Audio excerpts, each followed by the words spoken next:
Hey, it's Dr. Steph Pinna with Noble Choice Chiropractic. In this video, we're talking about melatonin and the misconceptions. So before we talk about melatonin and what exactly it does, I just want to be very clear about what it is. So melatonin is actually a hormone that your body naturally produces at night.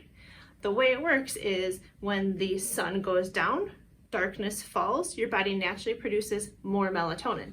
It's going to keep producing melatonin until the early hours of the morning when it eventually decreases. That's when your body knows how to wake up.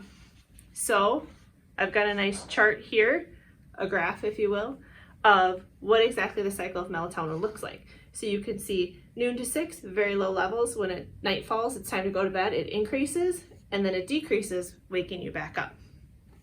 You'll notice that I did not say that melatonin helps you sleep. Melatonin has everything to do with the timing of sleep and nothing to do with how well you're sleeping. So here's an analogy for you. Picture a track race. You've got the runners all lined up, ready to go, and then you've got the official who has the gun who starts the race. Melatonin is the official firing the gun, telling the race when to start, telling you when to go to sleep, and the runners in the race are actually the ones that have to do with sleep and sleep quality and generating sleep. Melatonin, again, specifically only for the timing of sleep and telling you when to sleep. So that being said, melatonin is not a sleep aid. A lot of people use it as a sleep aid thinking that it's going to help with the generation of sleep. That's not to say that it doesn't have a placebo effect. It does for some people, but primarily it's used for the timing. So a couple things about melatonin. Oh, I'm gonna pull up my little bottle here. When we talk about getting it in the bottled form, it is not a regulated supplement. What that means is there's been studies that show that, for example, if this is 3 milligrams of melatonin, there's been plenty of studies that once they actually test the substance, find out that there's maybe 83% less than 3 milligrams or 478% more than 3 milligrams. It's not regulated. When you buy it over the counter, you really have no idea how much melatonin you're actually getting. All right, I want to talk really quickly about jet lag. Melatonin for most normal, healthy people doesn't have any effect on their sleep. However, if you are a jet lagged individual, that's where melatonin can help. For example, sometimes our kids, and I'm looking over there because my daughter's here, will be given some melatonin when we travel into a different time zone because we need them to know it's time to sleep now, not based on the time zone that we came from.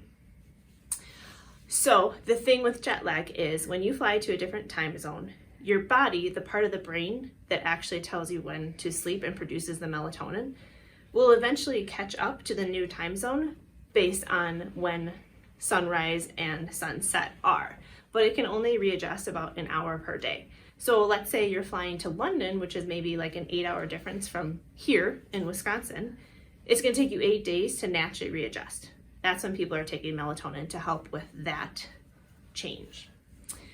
So the other part you might notice about traveling is that it always seems to be harder to travel eastward rather than westward. This is because the body has an easier time staying up later, going towards the west, versus forcing yourself to fall asleep earlier.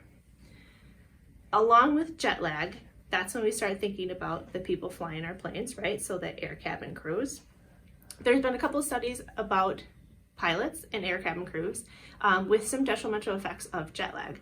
So the first result that they have found is that there tends to be a decrease or a shrinking of the brain where the learning and the memory portions of your brain are.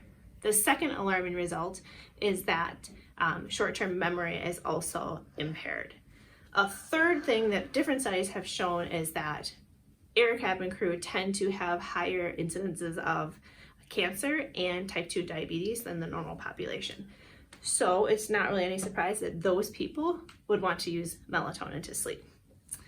All right, so I hope you learned a couple things about melatonin. I hope you know that it is really, again, has to do with the timing of sleep and not a sleep aid. And there's lots of other information here on our website about how you can help improve your sleep. We'll talk to you next time. Thanks.